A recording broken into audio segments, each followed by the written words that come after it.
ವಿಶೇಷವಾಗಿ ಅಶ್ವವೇಗ ಸುದ್ದಿವಾಹಿನಿಯಿಂದ ಬಹಳಾನೇ ಸಂಚಲನ ಮೂಡಿಸುವಂಥ ಕಾರ್ಯಕ್ರಮಗಳನ್ನ ಕೊಡ್ತಿದ್ದೀವಿ. ಈ ಬಾರಿಯೂ ಅಷ್ಟೇ. ಇವರು ಹೇಳಿದಂಥ ಭವಿಷ್ಯ ರಾಜ್ಯ ರಾಜಕಾರಣದಲ್ಲಿ ಪ್ರತಿ ಬಾರಿಯೂ ಸಂಚಲನವನ್ನ ಉಂಟು ಮಾಡಿರುತ್ತೆ. ಧರ್ಮದ ವಿಚಾರದಲ್ಲಿರಬಹುದು, ತತ್ವಜ್ಞಾನದಲ್ಲಿರಬಹುದು, ಜೊತೆಗೆ ರಾಜಕಾರಣದಲ್ಲಿಯೂ ಕೂಡ ಜಗತ್ತಿನ ವಿಕೋಪಗಳ ಬಗ್ಗೆ ಮಾತನಾಡಿದ್ದಾರೆ. ರಾಜ್ಯ ರಾಜಕಾರಣದ ಬಗ್ಗೆ ಅವರು ಹೇಳಿದಂತಹ ಸಾಕಷ್ಟು ಭವಿಷ್ಯಗಳು ನಿಜವಾಗಿದೆ. ಇನ್ನು ದೇಶದ ದೃಷ್ಟಿಯಿಂದ ಸಾಕಷ್ಟು ಬಾರಿ ಅವರು ಭವಿಷ್ಯವನ್ನ ಹೇಳಿ ಚರ್ಚೆಗೆ ಬಂದಿರುವಂಥದ್ದು. ಅಂಥ ಒಬ್ಬ ವಿಶೇಷ ವ್ಯಕ್ತಿ ಇಂದು ನಮ್ಮ ಅಶ್ವವೇಗ ಸ್ಟುಡಿಯೋಲಿದ್ದಾರೆ. ಅವರು ಬೇರೆ ಯಾರೂ ಅಲ್ಲ, ಇಡೀ ಕರ್ನಾಟಕದಲ್ಲಿ ಮಾತೆ ಭೈರವಿ ಅಂತಲೇ ಖ್ಯಾತರಾದಂಥ ಮಾತಾ ಭೈರವಿಯವರು ನಮ್ಮ ಜೊತೆಗಿದ್ದಾರೆ. ಭೈರವಿ ಅಮ್ಮರವ್ರನ್ನ ಕಾರ್ಯಕ್ರಮಕ್ಕೆ ಸ್ವಾಗತಿಸೋಣ. ಮಾತಾಜಿ, ಕಾರ್ಯಕ್ರಮಕ್ಕೆ ಸ್ವಾಗತ. ಮಾತಾಜಿ, ನೀವು ಹೇಳಿದಂಥ ಭವಿಷ್ಯಗಳು ಯಾವಾಗಲೇ ನೋಡಿದ್ರೂ ಕೂಡ ರಾಜ್ಯದಲ್ಲಿ ಸಂಚಲನವನ್ನ ಉಂಟು ಮಾಡಿರುತ್ತೆ. ಅದು ರಾಜಕೀಯದ ದೃಷ್ಟಿಯಿಂದ ಇರಬಹುದು, ಅಥವಾ ಇಂಥ ವಿದ್ಯಮಾನಗಳು ಸಂಭವಿಸುತ್ತೆ ಅನ್ನೋವಂಥದ್ದಿರಬಹುದು.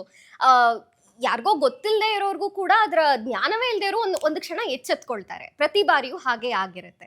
ಇನ್ನು ಧರ್ಮದ ವಿಚಾರದಲ್ಲಿ ಸಾಕಷ್ಟು ತತ್ವಜ್ಞಾನದ ಮಾತುಗಳನ್ನು ನೀವು ಈಗಾಗಲೇ ಸಾಕಷ್ಟು ಸಂದರ್ಶನಗಳಲ್ಲಿ ತಿಳಿಸಿಕೊಟ್ಟಿದ್ದೀರಿ. ಈ ಬಾರಿ ಇನ್ನು 2026ಕ್ಕೆ ನಾವು ಕಾಲಿಡ್ತಿದ್ದೇವೆ. ಸೊ 2026 ನಮ್ಮ ದೇಶದ ದೃಷ್ಟಿಯಿಂದ ಹೇಗಿರುತ್ತೆ ಮಾತಾಜಿ? 1/1/2026 ನೋಡಿ ಹೇಗಿದೆ ಅಂದರೆ, 1ನೇ ತಾರೀಕು ಅದರ ಅಧಿಪತಿ ಸೂರ್ಯ, ತಿಂಗಳಿನ ಅಧಿಪತಿ ಕೂಡ 1 ಸೂರ್ಯ. ಮತ್ತು 2026 ನಾವು ಕಡೆಯ ಸಂಖ್ಯೆನಷ್ಟೇ ಟೋಟಲ್ ಮಾಡಿದ್ರೆ ಅದು 8 ಬರುತ್ತೆ. ಹೋಸಲ 25 ಬಂದಿತ್ತು. 25 ಇದ್ದೀವಿ ನಾವೀಗ. 25 ಅಂದರೆ 5, 2, 7. 7 ಅಂದರೆ ಕೇತು. ಆ ಕೇತು ಸ್ವಭಾವ ಏನು ಅಂದರೆ ಈ ಪಾದರಸದ ಹಾಗೆ. ಜ್ಯೋತಿಷ್ಯದಲ್ಲಿ ಕೇತವಹ ಅಂತ ಹೇಳ್ತಾರೆ. ರಾಹವೇ ಕೇತುಭ್ಯೋ ಅಥವಾ ಕೇತವಹ. ಕೇತು ಅಂದರೆ ಒಂದು ಗ್ರಹ ಅಲ್ಲ, ಅದು ಒಂದು ಪಾದರಸವನ್ನು ನಾವು ನೆಲದಲ್ಲಿ ಹಾಕಿದಾಗ ಹೇಗೆ ಕೈಗೆ ಸಿಗಲ್ವೋ, ಹೇಗೆ ಅದು ಚೂರಾಗಿ ಅದು ಸ್ಪ್ಲಿಟ್ಟಾಗಿ ಹೋಗುತ್ತೋ, ಹಾಗೆ ನಮ್ಮ ರಾಜಕೀಯದಲ್ಲೂ ಆಗಿದೆ ನೋಡಿ. ಕೇತು ಅದು ಅದರ ಇಲ್ಯೂಷನ್ ಆಗಿ, ಆ್ಯಕ್ಚುಲಿ ಇಲ್ಯೂಷನ್ ಕ್ರಿಯೇಟ್ ಮಾಡೋದು ರಾಹು. ಅದರ ಕರೆಂಟನ್ನು ನೀರಲ್ಲಿ ಬಿಟ್ಟಾಗ ಹೇಗೆ ಕಣ್ಣಿಗೆ ಕಾಣದೆ ಆ ಕರೆಂಟು ಹರ್ಕೊಂಡು ಹೋಗುತ್ತೋ, ಆ ರೀತಿಯಲ್ಲಿ ಕೇತು ಬಾಲ ತಗೊಂಡು ಹೋಗ್ಬಿಡುತ್ತೆ. ಈಗ ಬರುವ ಈ ಜನವರಿಯಲ್ಲಿ 1/1/2026 ಬರುತ್ತೆ. ನಾವು ಒಂದೊಂದೇ ಸಂಖ್ಯೆನ ಟೋಟಲ್ ಮಾಡ್ಕೊಂಡು ಬರೀ 26 ಅಂತ ತಗೊಂಡಾಗ 2 ಅಂದರೆ ಚಂದ್ರ, ಓಕೆ. 6 ಅಂದರೆ ಶುಕ್ರ, ಸರಿ. 2 ಹೆಣ್ಣು ಗ್ರಹಗಳೇ. ಓ, ಆಡು ಭಾಷೆಯಲ್ಲಿ ಹೇಳ್ತೀವಲ್ಲ, 2 ಜುಟ್ಟು ಒಂದಾಗಲ್ಲ, 2 ಜಡೆ ಒಂದಾಗಲ್ಲ. ಚಂದ್ರ ಮತ್ತು ಶುಕ್ರರು ಇಬ್ಬರು ವೈರಿಗಳು. ನಾವು ಚಂದ್ರನನ್ನ ತಾಯಿ ಅಂತ ಕರಿತೀವಿ, ಶುಕ್ರನನ್ನು ಕೇವಲ ಹೆಣ್ಣು ಅಂತ ಕರಿತೀವಿ. ಅಂದರೆ ಚಂದ್ರ ತಾಯಿ ಹೆಣ್ಣಲ್ವಾ ಅಂತ ಪ್ರಶ್ನೆ ಅಲ್ಲ, ಹೆಣ್ಣುಗಳಂದರೆ ಬೇರೆ ಥರ ಅರ್ಥವಾಗತ್ತೆ. ಇಲ್ಲಿ ಒಂದು ಧಾರ್ಮಿಕವಾದ ಹೆಣ್ಣು, ಒಂದು ಲೌಕಿಕವಾದ ಅಂದರೆ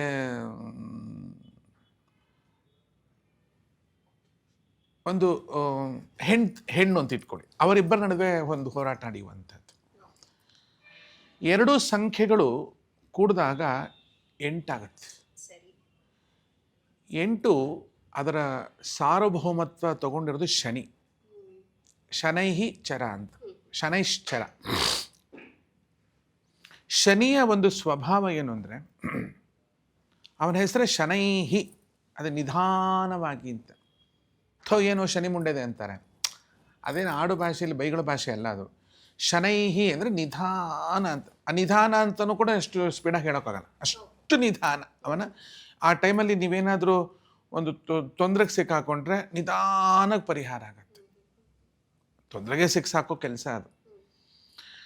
ಎಲ್ಲ ನಂಬರ್ಗಳು ನೋಡಿ, ಅದಕ್ಕೊಂದು ಬುಡ ಅಂತಿರುತ್ತೆ. ಇದಕ್ಕೆ ಬುಡ ತಲೆ ಮತ್ತು ಬುಡ 2 ಒಂದೇ. ನಂಬರ್ 8 ನೀವು ತಗೊಳ್ಳಿ, ಹೀಗೆ ಒಂದ್ಸಲ ರೌಂಡ್ ತಗೊಂಡ್ಬಿಟ್ರೆ ಅದು ಎಂಡ್ ಆಗೋದೇ ಇಲ್ಲ, ತಿರುಗ್ತಲೇ ಅನ್ನೋ ಥರ ಹಾಗೆ ತಿರುಗ್ತಲೇ ಇರುತ್ತೆ. ನಮ್ಮ ಜ್ಯೋತಿಷ್ಯದ ಪ್ರಕಾರ ಶನಿಯನ್ನ ನಾವು ಯೋಗಕಾರಕ ಅಂದ್ರೆ ಆತ್ಮಕಾರಕ ಅಂತಲೂ ಕರೀತೀವಿ. ಸರಿ. ಜೊತೆಗೆ ಅಧ್ಯಾತ್ಮಕ್ಕೆ ಬೇಕಾಗಿರ್ತಕ್ಕಂಥ ಉತ್ತುಂಗ ಶಿಖರಕ್ಕೆ ತಲುಪಿಸುವಂತ ಏಕೈಕ ಒಂದೇ ಒಂದು ಗ್ರಹ ಅಂದ್ರೆ ಶನೈಶ್ಚರ. ಅಂದ್ರೆ ಬರೀ ಕೆಟ್ಟದ್ದು ಅನ್ನೋದಲ್ಲ ಶನಿ ಅಂದ್ರೆ. ಹಾಗಾದ್ರೆ ಶನಿ ಕೆಟ್ಟದ್ದು ಮಾಡೋದೇ ಇಲ್ಲ, ಅವನು ಶನಿ ಕೆಟ್ಟದ್ದು ಮಾಡೋದೇ ಇಲ್ಲ.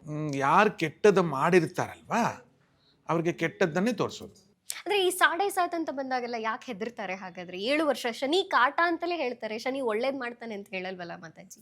ಪುಟ್ಟ ಶನಿ, ಈಗ ನೋಡು ಶನಿದು ಯಾವುದೇ ಗ್ರಹಗಳಾಗಲಿ ಕೆಟ್ಟ ಗ್ರಹ ಒಳ್ಳೆ ಗ್ರಹ ಅಂತ ಇರೋಲ್ಲ.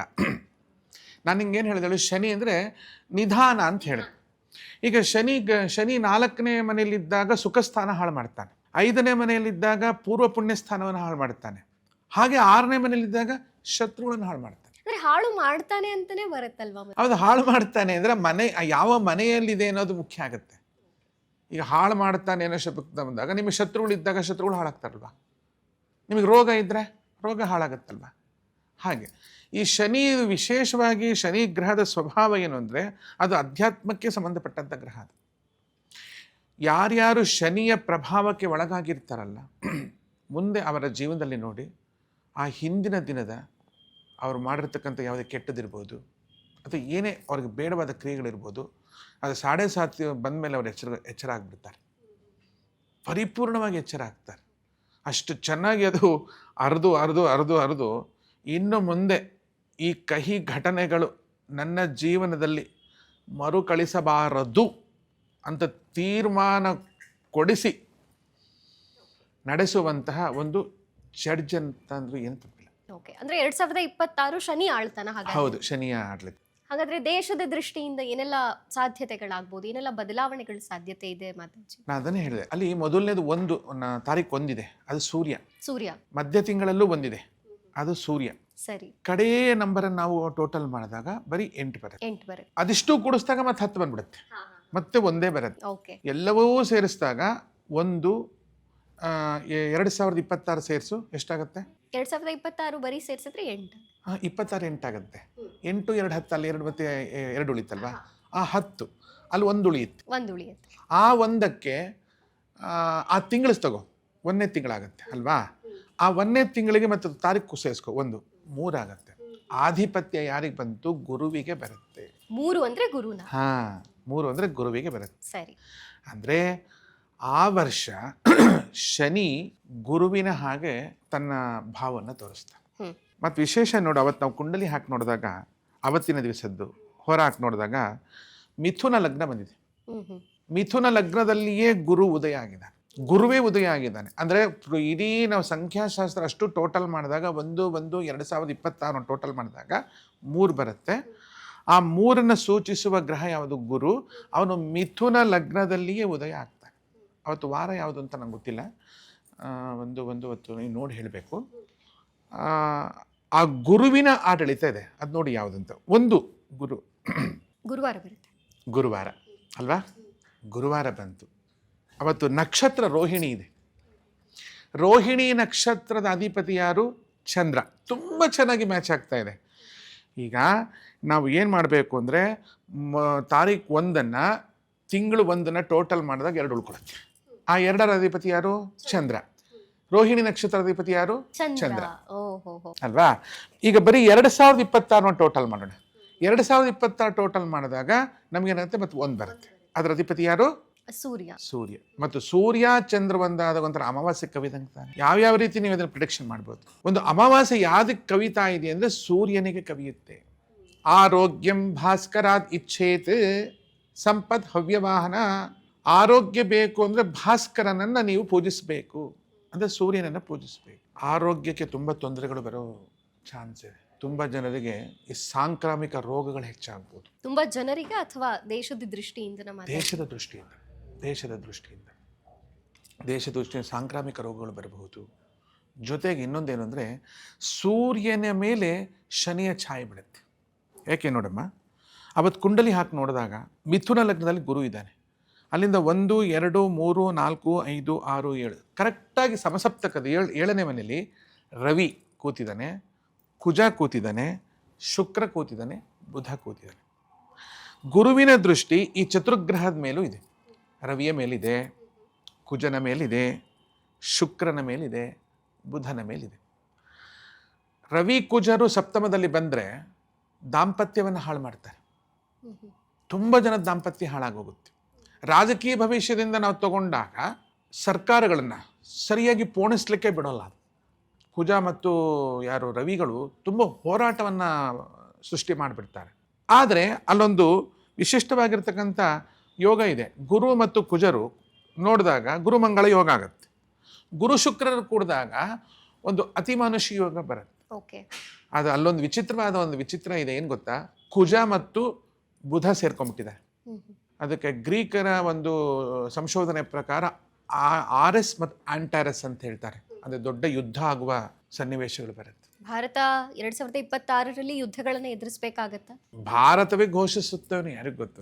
ನಮ್ಮ ಮೇಲೆ ಯುದ್ಧ ಮಾಡೋಕೆ ದಮ್ ಅವ್ರಿಗೆ ಬೇಕಲ್ಲ. ಇವತ್ತು ಭಾರತವೇ ಯುದ್ಧ ಘೋಷಣೆ ಮಾಡುತ್ತೆ ಮಾಡೋ ಪರಿಸ್ಥಿತಿಗಳು ಬರಬಹುದು. ಕಾರಣ ಏನಂದ್ರೆ ಕುಜ ಮತ್ತು ಬುಧ ಯಾವತ್ತು ಸೇರ್ಕೋತಾರೆ, ಆಮೇಲೆ ಆರ್ಎಸ್ ಆಂಟಾರಸ್ ಅಂದರೆ ರೇವತಿ ನಕ್ಷತ್ರ ಮತ್ತು ಇದು ಈ ಸಂಧಿ ಕಾಲದಲ್ಲಿ ಬಂದಾಗ ಇಂಥದ್ದೆಲ್ಲ ಸಮಸ್ಯೆಗಳು ಖಂಡಿತ ಬಂದೇ ಬರುತ್ತೆ. ಯಾವ ದೇಶಗಳಿಂದ ಇಂಥ ವಿಪತ್ತಾಗಬಹುದು ಅಂತ ಹೇಳಬಹುದಾ ಮಾತಾಜಿ? ಬಹಳ ಸುಲಭ.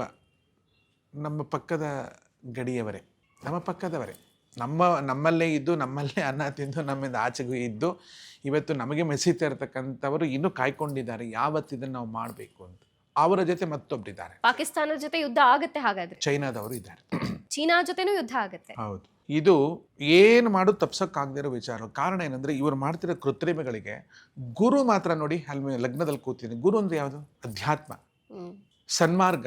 ಸನ್ಮಾರ್ಗದಲ್ಲಿರುವ ಗುರುವು ಬುಧನ ಮನೆಯಲ್ಲಿರೋದು ಮತ್ತು ಸಮಸಪ್ತಕ ದೃಷ್ಟಿಯಲ್ಲಿ ನೋಡ್ತಾ ಇರೋದು.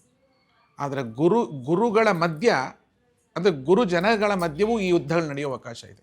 ಗುರು ಜನಗಳ ಮಧ್ಯ? ಹೌದು. ಏನ್ ಮಾತಾಜಿ ಬಿಡಿಸಿ ಹೇಳಿ. ಗುರು ಜನಗಳ ಮಧ್ಯ ಅಂದ್ರೆ ಈಗ ನೀನು ನೋಡ್ತಾ ಇದ್ದೀಯ ಹೇಗೆ ಅಂತಂದ್ರೆ, ಬಸವಣ್ಣವರು ಒಂದು ಧರ್ಮವನ್ನ ಉಳಿಸ್ಲಿಕ್ಕೆ, ಒಂದು ಧರ್ಮವನ್ನ ಬೆಳೆಸ್ಲಿಕ್ಕೆ ತಮ್ಮದೇ ಆದ ಒಂದು ಮತವನ್ನ ಅವರು ಸೃಷ್ಟಿ ಮಾಡಿಲ್ಲ.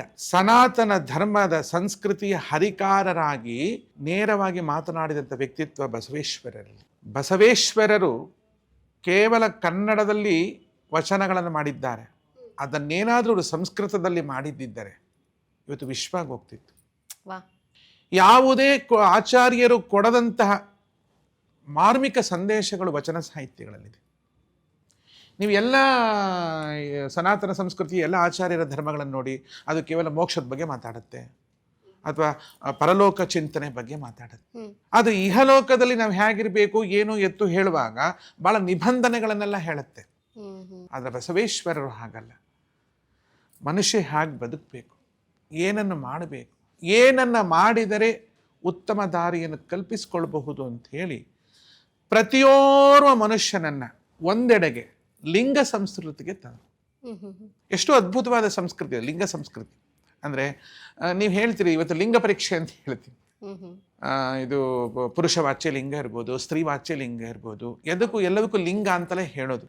ಅಂತ ಲಿಂಗವನ್ನು ಪ್ರತಿಯೋರ್ವರ ಕೊರಳಲ್ಲಿ ಕಟ್ಟಿ ಒಂದು ಸನಾತನ ಸಂಸ್ಕೃತಿ ಎಲ್ಲರನ್ನೂ ಒಟ್ಟಿಗೆ ಅವರು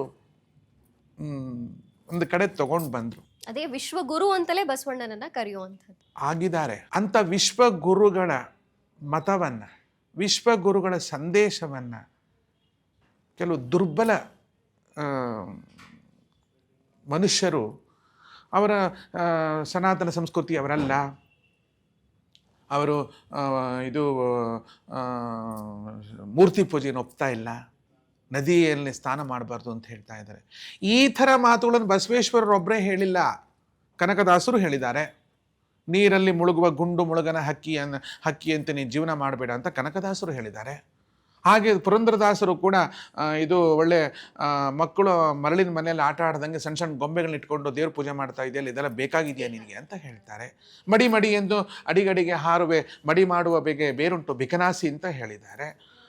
ಬೇಕಾದಷ್ಟು ನಮ್ಮ ದಾಸ ಸಾಹಿತ್ಯದಲ್ಲೂ ಕೂಡ ಇಂಥ ಮಾತುಗಳು ಬಂದಿದೆ ಅಂದ್ಬಿಟ್ಟು ಯಾರು ದೈವ ಪೂಜೆಯನ್ನು ಬಿಟ್ಟಿಲ್ಲ, ಅಶ್ವತ್ಥ ವೃಕ್ಷದ ಸೇವೆಯನ್ನು ಬಿಟ್ಟಿಲ್ಲ, ನದಿ ಸ್ನಾನವನ್ನು ಬಿಟ್ಟಿಲ್ಲ.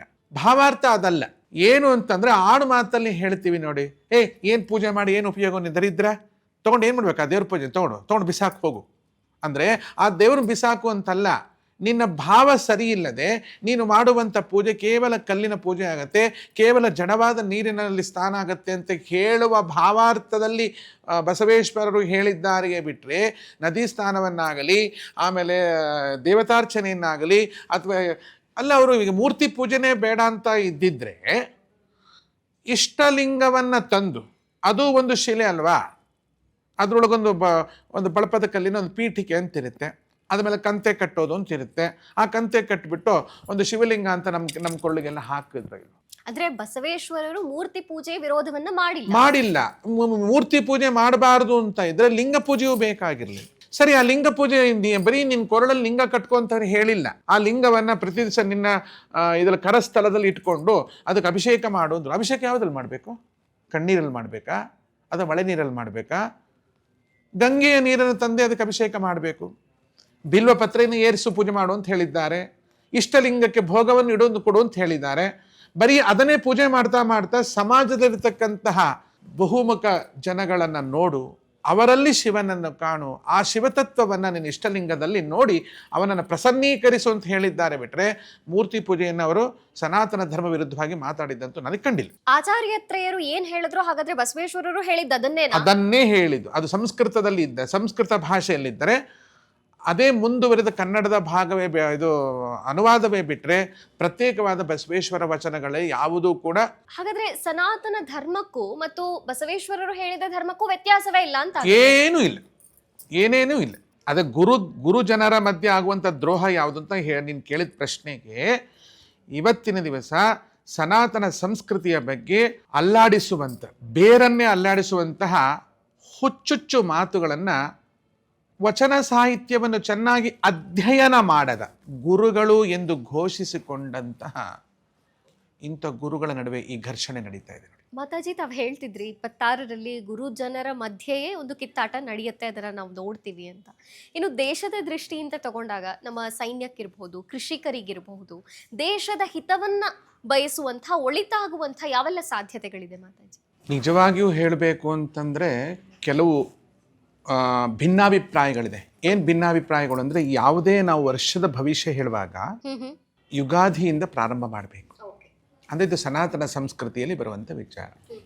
ಏಕೆಂದರೆ ಚೈತ್ರ ಮಾಸದಲ್ಲಿಯೇ ಅದು ಚಿಗುರೋದು ಅಲ್ವಾ.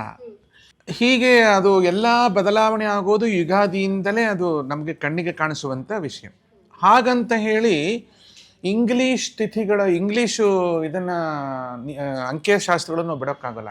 ಕಾರಣ ಏನಂದರೆ, ವಿಷ್ಣುವಿನ ಅವತಾರವಾದ ಕಪಿಲ ಋಷಿಗಳು ಸಾಂಖ್ಯಶಾಸ್ತ್ರವನ್ನು ಬೋಧಿಸಿದ್ದಾರೆ.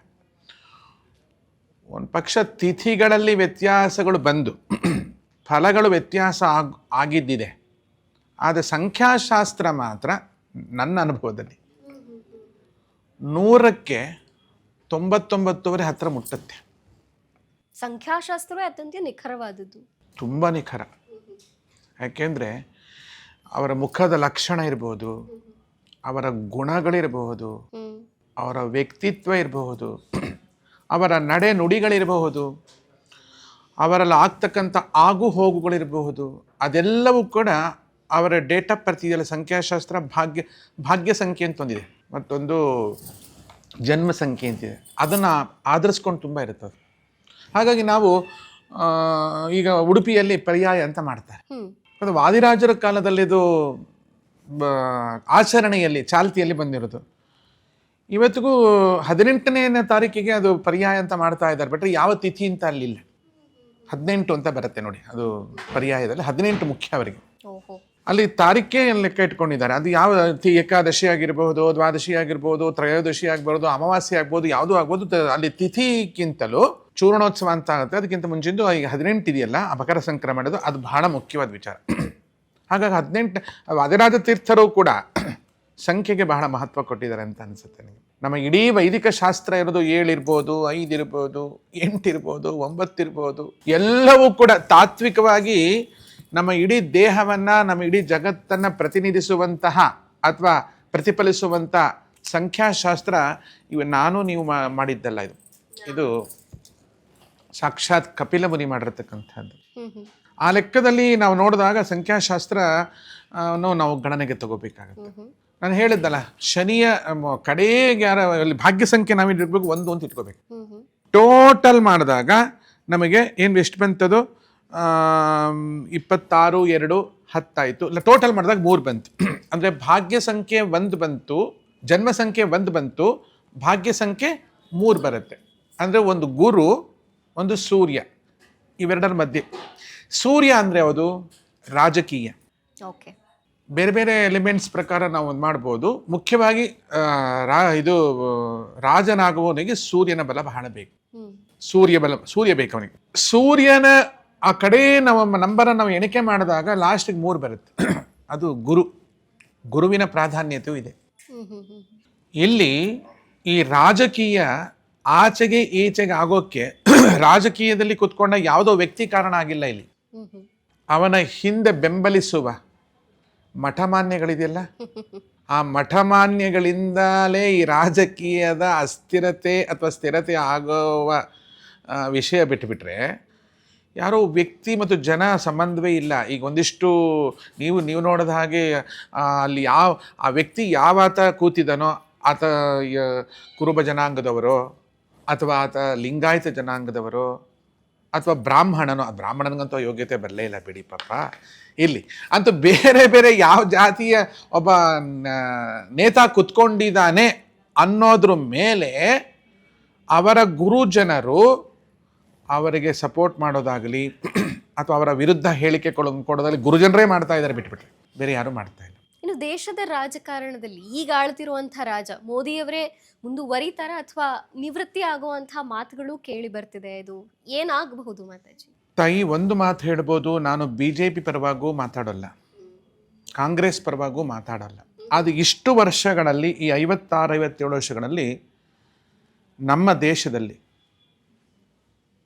ತುಳಸಿ ತೋಟ ಅಂತ ಒಂದು ಇತ್ತು ಇಲ್ಲಿ ಬೆಂಗಳೂರಲ್ಲಿ. ಅದೇ ಸಹ ತುಳಸಿ ತೋಟ ಅಂತ ಕರಿತಿದ್ರು. ಇವತ್ತು ಅಲ್ಲಿ ಹೋದರೆ ನಿಮಗೆ ಕಾಂಗ್ರೆಸ್ ಗಿಡಗಳೇ ಕಾಣುತ್ತೆ. ಹೆಸರಿಗೆ ತುಳಸಿ ತೋಟ ಅಂತಿದೆ, ಕಾಂಗ್ರೆಸ್ ಫುಲ್ ಅಂತಂದಿದೆ ನೋಡಿ, ಬರೀ ಕಾಂಗ್ರೆಸ್ ಫುಲ್ಲೇ ಸೇರ್ಕೊಂಡ್ಬಿಟ್ಟಿದೆ. ಈ 56, 58 ವರ್ಷಗಳಲ್ಲಿ ಬರೀ ಜೀತ ಮಾಡಿದ್ದೇ ಆಯ್ತು ಬಿಟ್ಟರೆ, ನಮ್ಮ ತಾಯಿಯ ಹೊಟ್ಟೆಯಲ್ಲೇ ಹುಟ್ಟಿ ನಮ್ಮ ತಂದೆ ತಾಯಿ ಮಕ್ಕಳೇ ಆಗಿ ನಮ್ಮ ಸನಾತನ ಧರ್ಮವನ್ನು ನಾವು ನೇರವಾಗಿ ಆಚರಣೆ ಮಾಡೋಕ್ಕಾಗದೆ, ನುಡಿಯೋಕ್ಕಾಗದೆ, ನುಡಿದಂತೆ ನಡೆಯೋಕ್ಕಾಗದೆ, ಭಯದಿಂದ ಜೀವನವನ್ನು ಮಾಡುವಂಥ ವಾತಾವರಣವನ್ನು ಕಾಂಗ್ರೆಸ್ ಹುಲ್ಲಂತೂ ತಂದು ಹಾಕ್ಬಿಡ್ತದೆ. ಅದು ಒಂದು ಚೂರು ಬಿದ್ದರೆ ಅದು ಎಷ್ಟು ಕಡೆ ಅದು ಪಸರಿಸ್ಕೊಂಡು ಹೋಯ್ತೋ ಗೊತ್ತಿಲ್ಲ. ಅದು ಅವತ್ತು BJP ಇತ್ತು, ಕಾಂಗ್ರೆಸ್ಸಿನಿಂದ ತುಂಬ ಅನ್ಯಾಯ ಆಗಿದೆ ಅಂತ ನಾನು ಹೇಳ್ತಾ ಇಲ್ಲ. ಅವರು ಒಂದು ಸ್ವಾತಂತ್ರ್ಯಕ್ಕಾಗಿ ಅವ್ರು ಮಾಡಿರೋ ಕೊಡುಗೆಗಳು ಬೇಕಾದಷ್ಟೇ. ಗಾಂಧೀಜಿಯವರು ಸುಮ್ಮನೆ ಪಾಪ ಅವ್ರೇನು ಮಾಡಿಲ್ಲ. ಆದರೆ ಈ ಎಲ್ಲ ಅಸ್ತವ್ಯಸ್ತಗಳು ಈ ಒಂದು ಪಕ್ಷದಿಂದ ಅಂತೂ ಆಗಿರೋದಂತೂ ಸತ್ಯ ಸತ್ಯ ಸತ್ಯ ಸತ್ಯ. ಇದರಲ್ಲೇನೋ ಸುಳ್ಳಲ್ಲ. ಇವತ್ತು ನಿಮಗೆ ತುಳಸಿ ತೋಟ ಸಿಗೋಲ್ಲ, ಕಾಂಗ್ರೆಸ್ ಹುಲ್ ಸಿಗ್ತಾ ಇದೆ. ಆದರೆ ಕಾಂಗ್ರೆಸ್ ಹುಲ್ಲಿಂದ ಏನು ಬರ್ತಾ ಇದೆ? ಮೂಸ್ಕೊಂಡು ಕೂತ್ಕೊಂಡ್ರೆ ರೋಗವೇ. ತುಳಸಿ ಮೂಸಿದ್ದಿದ್ರೆ ಎಷ್ಟೊತ್ತಿಗೆ ಎಷ್ಟು ಜನದ ಸಮಸ್ಯೆ ಪರಿಹಾರ ಆಗ್ತದೆ. ಈಗ ಮೋದಿ ಅವರು ಬಂದ ಮೇಲೆ ಕಾಂಗ್ರೆಸ್ ಮುಕ್ತ ಭಾರತ ಮಾಡ್ತೀವಿ ಅಂತ ಹೇಳ್ತಿದ್ದಾರೆ, ಇದಾಗತ್ತಾ? ನಾನು ಮೊದಲೇ ಹೇಳಿದೆ ನಿನಗೆ, ಇಂದ್ರ ಶ್ರೇಷ್ಠ ಆ ನಿದ್ರವೀಣಾ ನಿದೇಹಿ ಚಿತ್ತಿಂ ದಕ್ಷಸ್ವ ಸುಭಗತ್ವ. ವೇದ ಮಂತ್ರದಲ್ಲಿ ಇಂದ್ರನಿಗೆ ಪವರ್ ಬರಬೇಕು ಅಂದರೆ ಯಾರು ಕೊಡಬೇಕು? ಬೃಹಸ್ಪತಿ ಕೊಡಬೇಕು. ಬೃಹಸ್ಪತಿ ಅಂದರೆ ಗುರು ಅಲ್ವಾ? ಮದಕರಿ ನಾಯಕರ ಹಿಂದೆ ಕೂಡಲಿ ಶೃಂಗೇರಿ ಜಗದ್ಗುರು ನಿಂತಿದ್ರು, ಮುಮ್ಮಡಿ ಮುರುಘರಾಜೇಂದ್ರ ಮಹಾಸ್ವಾಮಿಗಳು ನಿಂತಿದ್ರು, ಹಾಗೂ ಕೃಷ್ಣದೇವರಾಯನ ಹಿಂದೆ ವಿದ್ಯಾರಣ್ಯರು, ಹಕ್ಕಬುಕ್ಕರ ಹಿಂದೆ ವಿದ್ಯಾರಣ್ಯರು ನಿಂತಿದ್ರು, ಹಾಗೂ ವ್ಯಾಸರಾಜರ ಹಿಂದೆ ಕೃಷ್ಣದೇವರಾಯನ ಹಿಂದೆ ವ್ಯಾಸರಾಜರು ನಿಂತಿದ್ರು, ಛತ್ರಪತಿ ಶಿವಾಜಿಯ ಹಿಂದೆ ಸಮರ್ಥ ರಾಮದಾಸರು ನಿಂತಿದ್ರು. ಇವರು ಯಾರು ತಮ್ಮ ಆಸ್ತಿ ಪಾಸ್ತಿ ಮನೆ ಏನೋ ಮಾಡಿಕೊಂಡಿಲ್ಲ. ಆ ರಾಜನ ಹಿತಕ್ಕೋಸ್ಕರ ತಮ್ಮ ತಪಶ್ಚರ್ಯೆಯನ್ನು ಅವನಿಗೆ ಧಾರೆ ಎರೆದು ಅವರನ್ನು ಪ್ರತಿಷ್ಠಾಪಿಸಿ ತಮ್ಮ ಮಠದ ಆಸ್ತಿ ಪಾಸ್ತಿಗಳನ್ನೆಲ್ಲ ಮಾರಿ ಮಹಾರಾಜನನ್ನು ಕಾಪಾಡಿದಂಥ ಗುರುಗಳು ಎಲ್ಲಿ? ಇವತ್ತು ನಮ್ಮ ಮನೆ ಆಸ್ತಿ ಪಾಸ್ತಿಗಳನ್ನು ಉಳಿಸ್ಕೊಳ್ಳೋಕ್ಕೆ ಆ ಕೆಲಸಕ್ಕೆ ಬಾರದೇ ಇರತಕ್ಕಂಥ ಯಾವುದೋ ಒಬ್ಬನ ಜನನಾಯಕನ ನಿಲ್ಲಿಸಿ ಅವನನ್ನು ಕಾಪಾಡುವಂಥ ಮಠಗಳಲ್ಲಿ. ಅಂದ್ರೆ ರಾಜಕಾರಣಿಗಳನ್ನ ತಿದ್ದೋಕ್ಕಿಂತ ಮುಂಚೆ ಅವರ ಗುರುಗಳನ್ನ ತಿದ್ದಬೇಕು. ಹೌದು, ಗುರುಗಳನ್ನ ಹೆಸರಿಗೆ ಗುರು ಅಂದರೆ 2 ಅರ್ಥ ಇದೆಮ್ಮ. ತರ್ಕದಲ್ಲಿ ಗುರು ಅಂದರೆ ಭಾರ ಅಂತ. ಇವತ್ತು ನೀವೇನೇನು ಗುರುಗಳು ಅಂತ ಹೇಳ್ತಿದ್ದಲ್ಲ, ವಿಪರೀತ ಭಾರ. ಎಲ್ಲಿ ತನಕ ಅಂದರೆ ಅವ್ರ ಹೆಸರಿಗೆ ಅವ್ರ ಭಾರ. ಅಂಥ ಭಾರವಾದವರು ಈ ಜಗತ್ತನ್ನು ಹಗುರವಾಗಿ ಹೇಗೆ ತಿಳಿಸ್ಕೊಂಡು ಹೋಗ್ಲಿಕ್ಕೆ ಸಾಧ್ಯತೆ ಇದೆ? ಮೋದಿಯವರು ಕಡೆ ಪಕ್ಷ ಮೋದಿ ಈ ಬಂದ ಮೇಲೆ ಎಲ್ಲರ ಹೃದಯದಲ್ಲಿ ನಾನು ಸನಾತನ ಅಂತ ಒಂದು ಶಬ್ದ ಇದೆ ಅಂತಲಾರು ಪ್ರತಿಧ್ವನಿಸ್ತಾ ಇದೆ. ಹಿಂದೂಗಳು ಅಂತ ಬದುಕಿದ್ದಾರೆ ಅನ್ನುವ ಆ ಒಂದು ಸ್ಲೋಗನ್ ಆದರೂ ಕೇಳಿ ಬರ್ತಿದೆ. ಅಷ್ಟನ್ನಾದರೂ ಪಾಪ ಎತ್ತಿಕೊಟ್ಟಂಥ ಮಹಾನುಭಾವ ಆತ ಮುಂದುವರಿಯಲ್ವಾ ಅಂತಂದರೆ ಮುಂದುವರಿತಾನೆ. ಯಾಕೆ ಮುಂದುವರಿತಾನೆ ಅಂತಂದರೆ ಮುಂದುವರಿಸುವಂಥ ಶಕ್ತಿಗಳು ಇವಾಗಲ್ಲ, ಅನಾದಿ ಕಾಲದಿಂದ ವೇನನಿಂದ ಹಿಡ್ಕೊಂಡು ಬೇಡವಾದ ಅನೇಕ ಜನನಾಯಕರು ಈ ದೇಶಕ್ಕೆ ಬಂದಾಗ ಪರಶುರಾಮ ಅವತರಿಸಿ ಬಂದ. 21 ಬಾರಿ, ಒಬ್ಬ ಬ್ರಾಹ್ಮಣ 21 ಬಾರಿ ಭೂಪ್ರದಕ್ಷಿಣೆ ಮಾಡಿ ಎಲ್ಲರ ರುಂಡಗಳನ್ನು ತೆಗೆದು ಸಮಂತ ಪಂಚಕ ಅಂತ ಹೇಳಿ ಕುರುಕ್ಷೇತ್ರದಲ್ಲಿ ಒಂದು 5 ಕೆರೆಯಲ್ಲಿ ಅವರ ರಕ್ತವನ್ನೆಲ್ಲ ಸ್ಟೋರ್ ಮಾಡಿಟ್ಟಿದ್ದಂತೆ ಬ್ರಾಹ್ಮಣ. ಹೀಗೆ ವೇನನ ಸಂಹಾರದಲ್ಲೂ ವೇನ ಅನ್ನೋನು ಮಕ್ಕಳ ಕುತ್ತಿಗೆ ಹಿಸ್ಕೋದು, ಕುತ್ತಿಗೆ ಹಿಸ್ಕಿ ನೀರಲ್ಲಿ ಬಿಸಾಡೋದು, ಆ ಮಕ್ಕಳು ವಿಲ ಒದ್ದಾಡಿ ನೋಡಿ ಸಂತೋಷ ಪಡೋದು, ಈ ಥರ ಒಬ್ಬ ರಾಜ ಅವನು. ಇವತ್ತೇನಾಗ್ತಾ ಇದೆಯಮ್ಮ? ನಮ್ಮ ಉಸಿರಾಡಕ್ಕೆ ಬಿಡ್ತಾ ಇದ್ದಾರಾ? ಆ ಫ್ರೀ ಬಸ್ಸುಗಳು ಎಲ್ಲರೂ ದಟ್ಟ ದರಿದ್ರತನ ಎಲ್ಲ ಏನಿದಿಲ್ಲ. ಗ್ಯಾರಂಟಿ ಯೋಜನೆಗಳೇ ತಪ್ಪ ಹಾಗಾದ್ರೆ? ಬಹಳ ತಪ್ಪು ತಾಯಿ. ಯಾಕೆ ಅಂದರೆ ಮನುಷ್ಯನಿಗೆ ಈಗ ಅಲ್ಲಿ ನೀವು ಈ ಬಸ್ಸಲ್ಲಿ ಓಡಾಡುವಾಗ ಒಂದು ವಿಚಾರ ಮಾಡಿ, ಬಡವರಿದ್ದರೆ ಖಂಡಿತ ಅವರಿಗೆ ಪಾಪ ಎಷ್ಟೋ ಜನಕ್ಕೆ ತಿನ್ನೋಕ್ಕೆ ಗತಿ ಇರಲ್ಲ. ಅವ್ರದ್ದು ತೊಗೊಳ್ಳಿ, ನೀವು ಹೆಸರು ತೊಗೊಳ್ಳಿ, ಅವರೆಷ್ಟು ದುಡಿಮೆ ಇದೆ, ಏನು ದುಡಿಮೆ ಇದೆ, ಅದ್ರ ಮೇಲೆ ಫ್ರೀ ಬಸ್ ಕೊಡಿ. ಏನು ಅದೇನು ಬೇರೆ ಅನ್ನಲ್ಲ ನಾನು. ಎಲ್ಲರೂ ಅನುಕೂಲ ಇದ್ದವರು ಸರಿಯೇ, ಅನುಕೂಲ ಇಲ್ಲದವರು ಸರಿಯೇ, ಪ್ರತಿಯೊಬ್ಬರೂ ಕೂಡ ಇದು 10 ರೂಪಾಯಿ ದುಡಿಯೋನಿಗೂ ಫ್ರೀ ಬಸ್ಸು, 10,000 ದುಡಿಯೋನಿಗೂ ಫ್ರೀ ಬಸ್ಸು. ಹೀಗೆ ಮಾಡಿದಾಗ ಏನಾಗುತ್ತೆ, ಆ ಸಮಾನತೆ ಕಾಯ್ಕೊಳ್ಳೋಕ್ಕಾಗೋಲ್ಲ. ಸೋಮಾರಿಗಳಾಗೆ ಉಳ್ಕೊಂಡ್ಬಿಡ್ತಾರೆ ಅಲ್ವಾ? ಈ ಥರ ಸೋಮಾರಿತನವನ್ನು ಸೃಷ್ಟಿ ಮಾಡುವಂಥ ಇಂಥ ಎಲ್ಲ ಉದ್ದೇಶಗಳು ಕೂಡ ನಮ್ಮ ದೇಶವನ್ನು ಹಾಳು ಮಾಡಲಿಕ್ಕೆ ಒಂದು ಕರಾಳ ಛಾಯೆ. ಕರೋನಾನಾದರೂ ವಾಸಿ, ಇವರು ಕೊಟ್ಟು ಕರೋನಾ ಇದೆಯಲ್ಲ, ಥೋ ಈ ರೋಗ ವಾಸಿ ಮಾಡಲಿಕ್ಕೆ ಯಾರ ಕೈಲೂ ಸಾಧ್ಯ ಇಲ್ಲ. ಇಂಥದ್ದೆಲ್ಲ ಸೃಷ್ಟಿ ಮಾಡೋದು ತಪ್ಪಲ್ವ ತಾಯಿ? ಇದಕ್ಕೆ ಸಪೋರ್ಟ್ ಮಾಡ್ತಕ್ಕಂಥವ್ರು ಯಾರು? ನಾವೇ ಜನಗಳು. ನಿಜವಾಗಿಯೂ ನಾವು ಅದನ್ನು ತಗೋಬಾರ್ದು. ತಗೊಂಡಿದ್ದೀವಿ ಅಂತಂದರೆ ನಾವು ನಮ್ಮ ದೇಶದ ಒಂದು ಮುನ್ನಡೆಗೆ, ಅಳಿವಿಗೆ ನಾವು ಕಾರಣ ಆಗ್ತಾ ಇದ್ದೀವಿ ಅಂತ ಅನಿಸ್ತದೆ. ಎಷ್ಟೋ ಬಾರಿ ನೀನು ನೋಡು, ಆ ಜಪಾನ್ ದೇಶಕ್ಕೆ ಅದೆಷ್ಟೆಷ್ಟು ಆಘಾತಗಳಾಗಿದೆ, ಆ ಚೀನಾ ದೇಶಗಳಿಗೆ ಎಷ್ಟೆಷ್ಟು ಆಘಾತಗಳಾಗಿದೆ, ಅದು ಪ್ರಾಕೃತಿಕವಾಗಿ ಅಥವಾ ಎಲ್ಲ ರೀತಿಯಿಂದಲೂ. ಆದರೆ ಇವತ್ತೂ ಅವರೇ ಮೇಲಿದ್ದಾರೆ ಬಿಟ್ಟರೆ ನಾವು ಕೆಳಗೆ ಇದ್ವಿ. ಕಾರಣ ಏನು ಅಂದರೆ, ಅಲ್ಲೆಲ್ಲೋ ಒಂದು ಕಡೆ ಅವರಿಗೆ ನಾಯಕ ಸತ್ತು ಹೋದರೆ ಅವರೆಲ್ಲ ಕಪ್ಪು ಬಟ್ಟೆ ಧರಿಸಿ ಒಂದು ದಿವಸ ಹೋಗಿ ಫ್ರೀಯಾಗಿ ದುಡಿಮೆ ಮಾಡಿಬಿಟ್ಟು ಆ ದುಡಿಮೆಯ ದುಡ್ಡನ್ನು ಸರ್ಕಾರಕ್ಕೆ ಬಿಟ್ಬಿಟ್ಟು ಕೈ ತೊಳ್ಕೊಂಡು ಮನೆಗೆ ಆರಾಮ್ ಬರ್ತಾರೆ. ನಮ್ಮಲ್ಲಿ ಯಾರಾದರೂ ಸತ್ತೋದ್ರೆ ಇನ್ನು ಸಾಯ್ತಾರೆ ಅಂತ ಗೊತ್ತಾದ್ರೆ ಸಾಕು, 4 ದಿವಸ ಮುಂಚೆ ರಜೆ ಕೊಟ್ಬಿಡ್ತಾರೆ ಅಲ್ವಾ? ಎಷ್ಟು ಅವ್ಯವಸ್ಥೆಗಳು ನಡೀತಾ ಇದೆಯಲ್ಲ. ಎಸ್. ಇನ್ನು ಕರ್ನಾಟಕದ ರಾಜಕೀಯಕ್ಕೆ ಬರೋದಾದ್ರೆ, ರಾಜಕಾರಣ ಸಾಕಷ್ಟು ದಿನೇ ಸಾಕಷ್ಟು ಬದಲಾವಣೆಗಳನ್ನ ಗೊಂದಲದಲ್ಲೇ ಇದೆ ಅನ್ನುವಂಥದ್ದು. ಕುರ್ಚಿ ಕಿತ್ತಾಟ ಸದ್ಯಕ್ಕೆ ನಾವು ನೋಡ್ತಿರುವಂಥದ್ದು. CM ನಾನು ಮುಂದುವರಿಬೇಕು ಅನ್ನುವಂಥ ಒಂದು ಪಕ್ಷದಲ್ಲಿ ಸಿದ್ದರಾಮಯ್ಯನವರು ಇದ್ರೆ, ಒಂದು ಬಣದಲ್ಲಿ, ಇಲ್ಲ DK ಶಿವಕುಮಾರ್ ಅವರು ಮುಂದಿನ ಮುಖ್ಯಮಂತ್ರಿ ನಾನೇ ಅನ್ನುವಂಥ ಅಪೇಕ್ಷೆಯಲ್ಲಿದ್ದಾರೆ, ನಿರೀಕ್ಷೆಯಲ್ಲಿದ್ದಾರೆ. ಏನಾಗಬಹುದು ಮಾತಾಜಿ? ನಾವು ಬೌದ್ಧಿಕವಾಗಿ ಅಥವಾ ದೃಷ್ಟಿಯಿಂದ ನಾವು ನೋಡಿದಾಗ DK ಶಿವರಿಗೆ ಸೀಟು ಸಿಗುವ ವಿಚಾರ ಇಲ್ಲ ಅಂತ ಕಾಣುತ್ತೆ. ಅವರು ಮುಖ್ಯಮಂತ್ರಿ ಆಗೋ ಲಕ್ಷಣಗಳು ಇಲ್ಲ ಅಂತ ಅನಿಸುತ್ತೆ. ಆದರೆ ದೈವ ನಿರ್ಣಯ ಅಂತ ಒಂದು ಬೇರೆ, ಇದನ್ನು ಯಾರೂ ಮುರಿಯೋಕ್ಕಾಗಲ್ಲ. ಕಾರಣ ಏನು ಅಂದರೆ, ನೀವು ಮಾತು ಕೊಟ್ಟಂತೆ ನಡ್ಕೋಬೇಕು. ಅರ್ಧ ನನಗೆ ಅರ್ಧ ನಿನಗೆ ಅಂತ ಮಾತಾಡ್ಕೊಂಡಿದ್ದೀರಾ ಅಂತ ಎಲ್ಲರೂ ಹೇಳ್ತಾ ಇದ್ದಾರೆ. 5 ವರ್ಷ ನಾನೇ ಅನುಭವಿಸ್ತೀನಿ ಅಂತ ಅವರೇನಾದರೂ ಹೇಳಿದ್ದಿದ್ರೆ ಇವರು ಹೋರಾಟ ಮಾಡಿದರೆ ತಪ್ಪಾಗತ್ತೆ. ಅರ್ಧ ನೀವು ನಡೆಸಿ, ಅರ್ಧ ನಾವು ನಡೆಸಿ ಅಂತಂದಾಗ ಸಮಸಮವಾಗಿ ಶಿವಕುಮಾರ್ ಅವರು ಪಾಪ ಆತ ಏನು ಮಾಡಬೇಕು ಎಲ್ಲವನ್ನು ಸಪೋರ್ಟ್ ಮಾಡಿ, ಅಥವಾ ಇದು ಹಣಕಾಸಿಂದ ಇರ್ಬೋದು, ಯಾವ್ಯಾವ ರೀತಿ ಶ್ರಮಿಸಿದಾರೋ ನನಗೆ ಗೊತ್ತಿಲ್ಲ. ಅದೇ ಮನುಷ್ಯ ಒಳ್ಳೆಯವನು, ನಂಗೆ ತಿಳಿದಂಗೆ ತೀರಂಥ ದುರುಳ ಮನುಷ್ಯ ಅಲ್ಲ. ನನಗೆ ಅವರಿಂದ ನನಗೇನು ಏನು ತೊಗೊಂಡು ಇಲ್ಲ, ಅವರಿಂದ ಯಾವುದೇ ರೀತಿಯ ಅನುಕೂಲಗಳನ್ನು ನಾನು ತೊಗೊಂಡಿಲ್ಲ, ಏನೂ ಇಲ್ಲ. ನಾನು ಇವತ್ತಿರೋದು ತಗಡು ಬಿಲ್ಡಿಂಗಲ್ಲೇ. ಅದು ಯಾವುದೇ ರೀತಿ ಅವರಿಂದ ನನಗೂ ಅವ್ರಿಗೂ ಯಾವುದೇ ಒಂದು ನಿಬಂಧನೆಗಳೇನಿಲ್ಲ. ಆದರೆ ವ್ಯಕ್ತಿ ಒಳ್ಳೆಯವರದ್ದು. ಕೆಟ್ಟವರು ಅಂದರೆ ಏನು, ಎಷ್ಟು ಎಲ್ಲ ಪಕ್ಷದಲ್ಲೂ ಒಳ್ಳೆಯವರು ಇದ್ದಾರೆ, ಕೆಟ್ಟವರು ಎಲ್ಲರೂ ಇದ್ದೇ ಇರ್ತಾರಲ್ವಾ. ಆದರೆ ಆತ ಮನುಷ್ಯ ಒಳ್ಳೆಯವರು. ಕಡೆ ಪಕ್ಷ ಅವ್ರ ಮನೆಗೆ ನಾವು ಹೋದಾಗ ಅವ್ರ ಮನೇಲಿ ಆ ದೇವತಾ ಮಂದಿರ ನಾನು ನೋಡಿದೆ. ದೇವತಾರ್ಚನೆ ಅವ್ರ ಹೆಂಡತಿ ತುಂಬ ಚೆನ್ನಾಗಿ ಮಾಡ್ತಾರೆ, ಪೂಜೆ ಪುನಸ್ಕಾರಗಳನ್ನು ಮಾಡ್ತಾರೆ. ಮತ್ತು ಆತ ನನಗೊಂದು ಗಣಪತಿ ವಿಗ್ರಹವನ್ನು ತಂದು ಕೊಟ್ಟರು. ಏನಾಗುತ್ತೆ ಮುಂದಿಂದು ಅಂತ ಅಂದರು. ಯಾರ್ದೋ ದುಡ್ಡು ಎಲ್ಲಮ್ಮನ ಜಾತ್ರೆ ಆಗೋಗುತ್ತೆ ಕಣಪ್ಪ, ಹುಷಾರು ಅಂತಂದೆ. ಅವತ್ತು ಸಪ್ತಶತಿ ನಿರ್ಣಯವನ್ನು ತೆಗೆದು ನೋಡಿದಾಗ ಹೀಗೆ ಎಡಬಿಡಂಗಿ ಸರ್ಕಾರ ಬರುತ್ತೆ ಅಂತ ಅಲ್ಲೇ ಅವತ್ತು ನಿಮಗೆ ವಿಡಿಯೋ ಇದೆ, ಬೇಕಾದ್ರೆ ತೆಗೆದು ನೋಡಿ. ಅವ್ರನ್ನ ತೆಗೆದು ನೋಡ್ತಾ ಇರೋದು, ಅವ್ರು ನಿಂತ್ಕೊಂಡು ನೋಡ್ತಾ ಇರೋದು, ಅವ್ರ ಹೆಂಡತಿ ಇರೋದು ಎಲ್ಲವೂ ಇದೆ.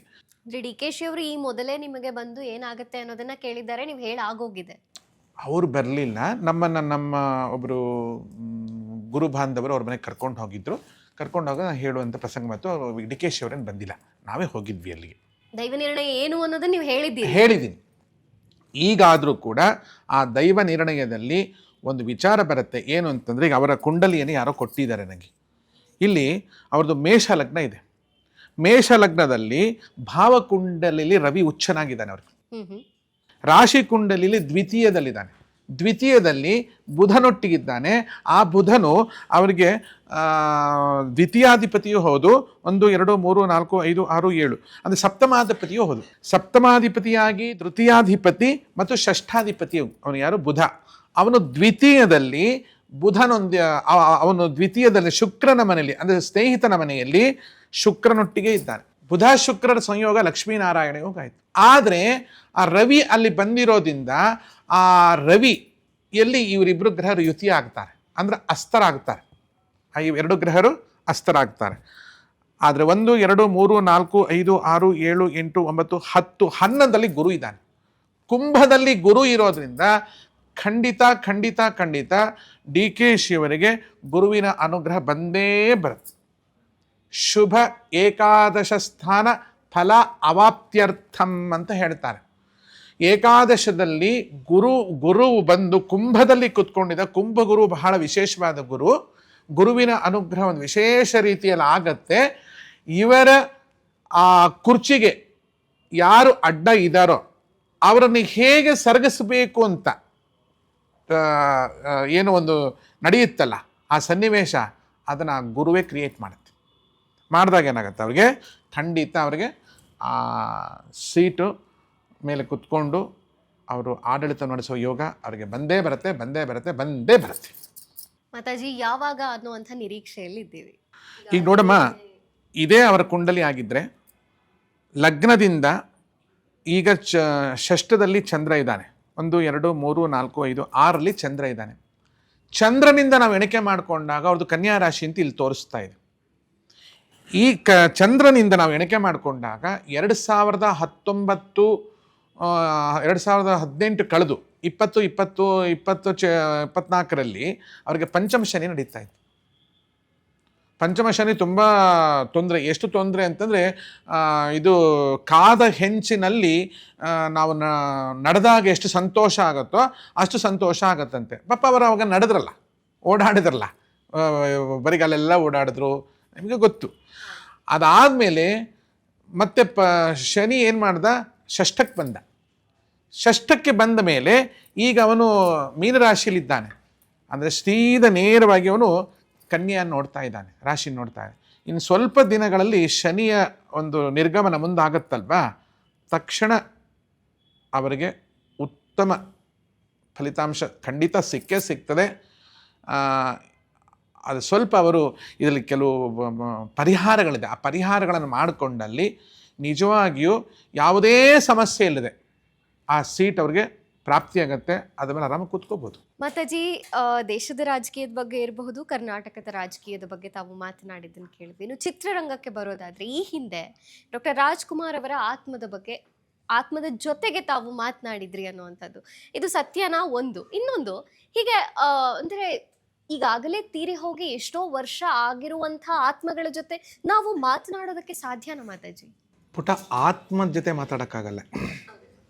ಯಾಕೆಂದರೆ ಆತ್ಮವನ್ನು ಯಾರೂ ನೋಡೋಕ್ಕಾಗಲ್ಲ, ಅದು ದೃಶ್ಯ ರೂಪದಲ್ಲಿರೋಲ್ಲ.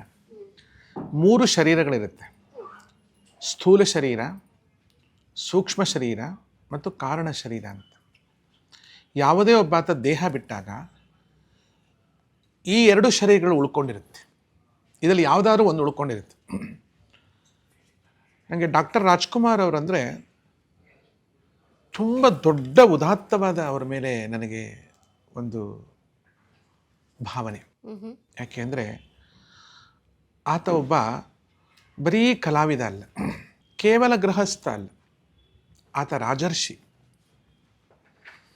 ನಾನು ನನ್ನ ಅಧ್ಯಾತ್ಮ ದೃಷ್ಟಿಯಲ್ಲಿ ರಾಜ್ಕುಮಾರ್ ಅವ್ರನ್ನ ನೋಡಿದ್ದೀನಿ, ನೋಡ್ತಾ ಬಂದಿದ್ದೀನಿ. ಮತ್ತು ವಿಶೇಷ ಏನು ಅಂದರೆ, ನಾನು ಈಗೊಂದು 2 ವರ್ಷಗಳ ಕೆಳಗೆ ಕಾಶಿಗೆ ಹೋದಾಗ ನಾನು ಅಲ್ಲಿ ಮಣಿಕರ್ಣಿಕಾ ಘಾಟಲ್ಲಿ ತುಂಬ ಸಾಧನೆಗೆ ಕೂತ್ಕೊಳ್ತೀನಿ. ಅಲ್ಲಿ ಹೋಲಿ ಮಚಾನೆ ಅಂತ ಒಂದು ಸಂಸಾನ್ ಘಾಟ್ ಮೇ ಹೋಲಿ ಮಚಾನೆ ಅಂತ ಒಂದು ಉತ್ಸವ ನಡೆಯುತ್ತೆ. ಅಂದರೆ ನೀವು ಇಲ್ಲಿ ಹೋಲಿ ಅಂತ ಆಟ ಆಡ್ತೀರಲ್ಲ, ನಮ್ಮ ಹುಬ್ಬಳ್ಳಿ ಕಡೆ ರಂಗಪಂಚಮಿ ಅಂತೆಲ್ಲ ಮಾಡ್ತೀವಿ. ಅಲ್ಲಿ ಹೋಲಿ ಆಟ ಆಡೋದು ಯಾವುದಲ್ಲಿ ಅಂದರೆ ಸ್ಮಶಾನದಲ್ಲಿ ರಾಕ್ ಮೇ, ಬೂದಿಯಲ್ಲಿ, ಅಂದರೆ ಚಿತಾಭಸ್ಮದಲ್ಲಿ. ವಿಶ್ವನಾಥ ದೇವರ ಅಲ್ಲೇ ಮಣಿಕರ್ಣಿಕಾದಲ್ಲೇ ಅವರ ದೇವಸ್ಥಾನ ಇರೋದು. ಅಲ್ಲಿ ವಿಶ್ವನಾಥ ಬರ್ತಾನೆ, ಪಾರ್ವತಿ ತನ್ನ ಕುಂಡಲವನ್ನು ಕಳೆದುಕೊಂಡಂಥ ಜಾಗ ಅಂತ ಹೇಳ್ತಾರೆ, ಅದಕ್ಕೆ ಮಣಿಕರ್ಣಿಕಾ ಅಂತ. ಆ ಮಣಿಕರ್ಣಿಕಾ ಘಾಟಲ್ಲಿ ನಮ್ಮ ಮತ್ತೊಬ್ಬರು ಗುರುಗಳಿದ್ದಾರೆ, ಅಘೋರಿ ಗುರುಗಳು, ಪ್ರಭಂಜನ ಅಂತೇಳಿ. ಆಮೇಲೆ ನಮ್ಮ ಸಣ್ಣ ಅಪ್ಪಾಜಿ ಅಂತ ಒಬ್ಬರಿದ್ದಾರೆ, ಮಹಾನುಭಾವರು. ಅವರೆಲ್ಲ ನಾವು ಒಟ್ಟಿಗೆ ಹೋದಾಗ ನಾನೊಬ್ಬಳೇ ಈ ಕಡೆ ಬಂದಾಗ ಇದ್ದಕ್ಕಿದ್ದಾಗ ಒಂದು ವಿಚಿತ್ರವಾದ ಒಂದು ಆಕೃತಿ ಕಣ್ಮುಂದೆ ಬಂದ್ಬಿಡ್ತು ನನಗೆ. ನೋಡಿ, ಯಾವುದನ್ನೋ ನಾವು ಇಲ್ಲ ಅನ್ನುವುದು ಇದೆ ಅನ್ನುವ ಸಾಹಸಕ್ಕೂ ಬರಬೇಕಾಗತ್ತೆ. ತಂತ್ರ ಲೋಕದಲ್ಲಿ ಇಂಥ ನಡೆಗಳಿದೆಯಲ್ಲ, ಅದು ನಾನು ಸಣ್ಣ ವಯಸ್ಸಿಂದ ನೋಡ್ಕೊಂಡು ಬಂದಿರೋದು. ಒಂದು ಪಾಸಿಟಿವ್ ಇದೆ ಅಂತಂದರೆ ಒಂದು ನೆಗೆಟಿವ್ ಶಕ್ತಿ ಇದ್ದೇ ಇರುತ್ತೆ ಜಗತ್ತಲ್ಲಿ, ಅದು ಇಲ್ಲ ಅನ್ನಕ್ಕಾಗಲ್ಲ. ಇಲ್ಲ ಅನ್ನುವವನ ಹೃದಯದಲ್ಲಿ ಅವಕ್ಕಿರುವಷ್ಟು ಸ್ಥಾನ ಇದೆ ಎನ್ನುವನಿಗೂ ಕೂಡ ಇರೋದಿಲ್ಲ. ಹಾಗೆ ನಾನು ನೋಡಿದ ತಕ್ಷಣ ಡಾಕ್ಟರ್ ರಾಜ್ಕುಮಾರ್ ಅವರು ಕಣ್ಮುಂದೆ ಬಂದರು. ಅವ್ರಿಗೂ ನನಗೂ ಅವರು ಎಷ್ಟು ಚೆನ್ನಾಗಿ ನನ್ನ ಜೊತೆ ಸಂಭಾಷಣೆ ಮಾಡಿದ್ರು ಅಂದರೆ, ನಾವಿಬ್ಬರೂ ತಾದಾತ್ಮ್ಯ ಭಾವದಲ್ಲಿ ಇದ್ಬಿಟ್ಟಿದ್ವಿ. ಅಲ್ಲಿ ಅವತ್ತು ಎಷ್ಟು ಹೆಣಗಳನ್ನು ಸುಡ್ತಾ ಇದ್ರು, ಆ ಹೊಗೆ ಅಷ್ಟೊಂದು ಪೂರ್ತಿ ಅಲ್ಲಿ ಏನು ನಮಗೆ ವಾತಾವರಣವೇ ಕಾಣಲ್ಲ, ಅಷ್ಟು ಹೆಣದ ಭಸ್ಮವನ್ನು ಚೆಲ್ಲಾಡ್ತಾ ಇದ್ರು ಅಘೋರಿಗಳು. ಅಷ್ಟರ ಮಧ್ಯದಲ್ಲೂ ನನಗೆ ರಾಜ್ಕುಮಾರ್ ಅವ್ರ ಜೊತೆ ಮಾತುಕತೆ ನಡೀತಾ ಇತ್ತು. ಭಾವಪೂರ್ಣಳಾಗಿಬಿಟ್ಟಿದ್ದೆ ನಾನು. ಅವರು ಹೇಳಿದಂಥ ಒಂದೊಂದು ಉದಾತ್ತವಾದ ಮಾತುಗಳು ಇವತ್ತಿಗೂ ನಂಗೆ ಇಲ್ಲೇ ಕಿವಿಲೇ ಕೇಳಿಸ್ತಾ ಇದೆ. ಆದರೆ ಅವತ್ತು ಯಾರಾದರೂ ನಿಮ್ಮಂಥವ್ರು ಇದ್ದರೆ ನಾನು ವಿಡಿಯೋ ಕೂಡ ಮಾಡಿಸ್ಬಿಡ್ತಾ ಇದ್ನೋ ಏನೋ. ನಮ್ಮ ಕಣ್ಣಿಗೂ ಕಾಣುವಂತೆ ಖಂಡಿತ ಕಾಣುತ್ತೆ. ಈ ಆ್ಯಂಡ್ರಾಯ್ಡ್ ಮೊಬೈಲ್ ಅಂತ ಇರುತ್ತೆ ನೋಡಿ, ಅದು ತುಂಬ ಡೇಂಜರು. ಅದೆಷ್ಟೋ ಬಾರಿ ನಾನು ಈ ಕೆಲವು ಕಡೆ ಕಾಡುಗಳಲ್ಲೆಲ್ಲ ಹೋದಾಗ ಅವುಗಳಿಂದ ನಾನು ಶೂಟ್ ಮಾಡಿಸ್ತಾ ಇರ್ತೀನಿ, ಅದರ ವಿಚಿತ್ರ ಆಕೃತಿಗಳು ಓಡಾಡೋದೆಲ್ಲ ಕಾಣುತ್ತೆ. ಏನು ಸಂಭಾಷಣೆ ಆಯಿತು ಮಾತಾಜಿ ಅವತ್ತು? ಅದು ತುಂಬ ದೀರ್ಘಕಾಲದಿದೆ, ಅದಕ್ಕೆ ಇನ್ನೊಮ್ಮೆ ನಾವು ಮತ್ತೆ ಮಾತಾಡೋಣ. ಆದರೆ ಬಹಳ ಅದ್ಭುತವಾಗಿರ್ತಕ್ಕಂಥ ಮಾತುಗಳು. ಅದು ಹೇಗೆ ಅದು ನಿಮಗೆ ಅನುಭವಕ್ಕೆ ಬರುತ್ತೆ ಅಂದರೆ, ಒಂದು ವಿಲ್ಲ ಅಂತ ಒಂದು ಸಿನಿಮಾ ಇದೆ ತೆಲುಗಲ್ಲಿ, ಅದ್ರಲ್ಲಿ ನೀವು ನೋಡಿದ್ರೆ ಗೊತ್ತಾಗುತ್ತೆ. ಯಾವ ಸ್ವರೂಪ ಎಲ್ಲಿ ನಿಂತಿರುತ್ತಲ್ಲ ಅದರ ಆಕ್ಟಿವೇಶನ್ಸ್ ಅಲ್ಲೇ ಇರುತ್ತೆ, ಅದರ ಶರೀರದ ಆಕ್ಟಿವೇಶನ್ಸ್ ಅಲ್ಲೇ ಇರುತ್ತೆ. ಹೀಗಾಗಿ ನಾನು ಎಲ್ಲಾದರೂ ಹೋದಾಗ ಸ್ಕ್ಯಾನ್ ಮಾಡುವಾಗ ಇವರು ಇಲ್ಲಿ ಕಾಣಿಸ್ತಾ ಇದ್ದಾರೆ ಅಂದರೆ ಆ ದೃಶ್ಯ ಅಲ್ಲಿ ಉಳ್ಕೊಂಡಿರುತ್ತೆ, ಆ ದೃಶ್ಯ ಅದು ಹಾಗೇ ಉಳ್ಕೊಂಡಿರುತ್ತೆ. ಅದು ಪ್ರಕೃತಿಯಲ್ಲಿ. ಹೌದು ಹೌದು ಹೌದು. ಈಗ ನಾನೇನು ಮಾತಾಡ್ತಾ ಇದ್ದೀವಲ್ಲ, ಇನ್ನೆಷ್ಟೇ ವರ್ಷ ಆದರೂ ಈ ದೃಶ್ಯ ಇಲ್ಲೇ ಇರುತ್ತೆ. ಆದರೆ ಡಾಕ್ಟರ್ ರಾಜ್ಕುಮಾರ್ ಅವರು ಬದುಕಿದ್ದಾಗ ನಿಮ್ಮನ್ನ ಭೇಟಿಯಾಗಿದ್ದೋ, ಮಾತನಾಡಿಸಿದ್ದೋ, ಅಥವಾ ಯಾವ್ದಾದ್ರು ನಂಟು ಅನ್ನೋದಿತ್ತ ಮಾತಾಜಿ? ಇಲ್ಲ, ಖಂಡಿತ ಅವರನ್ನು ನಾನು ನೋಡಿಲ್ಲ. ಬದುಕಿದ್ದಾಗ ಅವರನ್ನು ನಾನು ನೋಡಿಲ್ಲ. ಅವರ ಜೊತೆ ನನಗೆ ಯಾವುದೇ ಮಾತುಕತೆಗಳು ಆಗಿಲ್ಲ, ಯಾವುದೂ ಆಗಿಲ್ಲ. ಅಂಡ್ ಅದೇ ರೂಪ ನಿಮಗೆ ಕಾಣಿಸ್ತು ಅನ್ನೋಕೆ ಯಾವ್ದಾದ್ರು, ಅಂದ್ರೆ ಈಗ ನಾವು ಹೇಳ್ತೀವಲ್ಲ, ಅದು ಕರ್ಮ ಉಳಿದಿತ್ತು, ಅಥವಾ ಈ ಕಾರಣಕ್ಕೆ ಆತ್ಮದ ಜೊತೆಗೆ ನನಗೆ ಸಂಭಾಷಣೆ ಆಯಿತು, ಅಂಥದ್ದು ಯಾವ್ದಾದ್ರು ಕಾರಣ ಇತ್ತ ಮಾತಾಜಿ? ಅಲ್ಲ, ಒಂದು ನಾನು ಅವರನ್ನು ತುಂಬ ಮಾನಸಿಕವಾಗಿ ಹಚ್ಚಿಕೊಂಡಿರುವ ಒಂದು ಇದು ಇರಬಹುದು. ಆದರೆ ಪ್ರತಿ ಬಾರಿಯೂ ಅವರ ಎಷ್ಟೋ ಇದನ್ನು ನಾನು ಸಿನಿಮಾಗಳನ್ನು ತುಂಬ ಪ್ರೀತಿಯಿಂದ ನೋಡ್ತಾ ಇರ್ತೀನಿ, ಅವರ ಹಾಡುಗಳನ್ನು ಹಾಡ್ತಾ ಇರ್ತೀನಿ, ಅದು ಕಾರಣ ಇರ್ಬೋದು. ಇದೆಲ್ಲ ಭ್ರಮಾತ್ಮಕ ಅಂತ ಒಂದು ಕಡೆ ಬರಬಹುದು. ಭ್ರಮೆ ಏನಿಲ್ಲ ನನಗೆ, ಯಾಕಂದ್ರೆ ನಾನು ಹೋಗುವಾಗ ಅವ್ರು ನೆನೆಸ್ಕೊಂಡು ಇಲ್ಲ, ಯಾವುದೇ ಅವ್ರ ವಿಚಾರವನ್ನು ನಾನು ಮಾತಾಡಿರಲಿಲ್ಲ. ಯದ್ಯಪಿ ಅವತ್ತು ಮಾತಾಡಿದ ವಿಷಯಗಳು ತುಂಬ ಹಳೆಯದ್ದು ಏನಿರಲಿಲ್ಲ. ವಾಸ್ತವಿಕ ಜಗತ್ತಲ್ಲಿ ಏನು ವಿಷಯಗಳು ಈಗ ನಡೀತಾ ಇದೆ ಅದಿಷ್ಟೇ ಸಂಭಾಷಣೆ ಕೇವಲ ಆಧ್ಯಾತ್ಮಿಕವಾಗಿ ಮಾತಾಡಿದ್ರು ಬಿಟ್ಬಿಟ್ರೆ ಬೇರೆ ಲೌಕಿಕ ವಿಷಯ ಅವ್ರ ಬಾಯಲ್ಲಿ ಬರಲೇ ಇಲ್ಲ. ತುಂಬ ಉದಾತ್ತವಾದ ಮಾತುಗಳನ್ನು ಆಡಿದ್ರು. ಅಷ್ಟೊತ್ತಿಗೆ ನಮ್ಮ ಗುರುಗಳು ಬಂದು ನನ್ನನ್ನು ಅಲ್ಲಾಡಿಸ್ಬಿಟ್ರು, ಏನು ಆಗ್ತಾ ಇದೆ ಅಂತ. ನಮ್ಮ ಜೊತೆ ಬಂದವರು ಕೂಡ ಸ್ವಲ್ಪ ಕೆಲವು ದೃಶ್ಯಗಳು ಕಾಣುತ್ತೆ, ಏನು ಇಲ್ಲಿ ಯಾರೋ ನಿಂತ್ಕೊಂಡಿದ್ರಲ್ಲ ಅಂತ ಕೇಳಿದ್ರು. ತಕ್ಷಣ ನಾನು ಮತ್ತೆ ಈ ಲೋಕಕ್ಕೆ ಬಂದುಬಿಟ್ಟೆ. ಅದೃಶ್ಯ ಆಗೋಯ್ತು.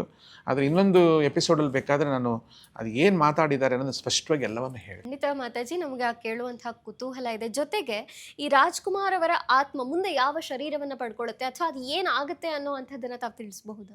ಅದ್ರ ಬಗ್ಗೆ ನನಗಿನ್ನೂ ಗೊತ್ತಾಗಿಲ್ಲ ಪುಟ್ಟ, ಅದು ಕಂಡ್ರೆ ಖಂಡಿತ ಹೇಳ್ತೀನಿ. ಎಸ್ ಮಾತಾಜಿ, ಜೊತೆಗೆ ಯಾವೆಲ್ಲ ಇಂಥ ಒಂದು ಪ್ರಸಿದ್ಧಿಗೆ ಬಂದಂತಹ ಆತ್ಮಗಳನ್ನು ಮತ್ತೆ ನೀವು ಈ ರೀತಿಯಾಗಿ ಸಂಪರ್ಕಿಸಿದ್ದು ಉಂಟಾ ಅಂತ?